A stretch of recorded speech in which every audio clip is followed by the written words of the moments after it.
Hello guys, in this video I'm going to show you how to edit the blue curve in the Lightroom app. But before that, don't forget to subscribe and leave a comment down below because at 10,000 subscribers I'm going to show you my whole YouTube revenue statistics and growth strategy. So without further ado, let's just jump right into it. First we have to open up the Lightroom app, and here it opens up in the gallery and we have to select a picture that we want to edit. Let's say it's this one, we tap on it and then the app opens it up. It loads a little bit, and after we selected a picture, from the bottom we select light, tap on it, and in this little pop-up there is the curve button. We tap on this, and then select the little blue circle in the bottom.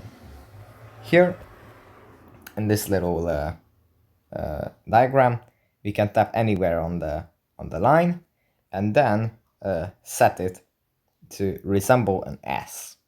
It's usually a good rule of thumb to follow an S curve in our edits, because this is the graph that best fits almost all kinds of edits.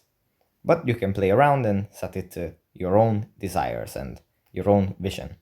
So yeah, that's pretty much it for this video. Hope it was helpful for you guys, and see you in the next one. Bye.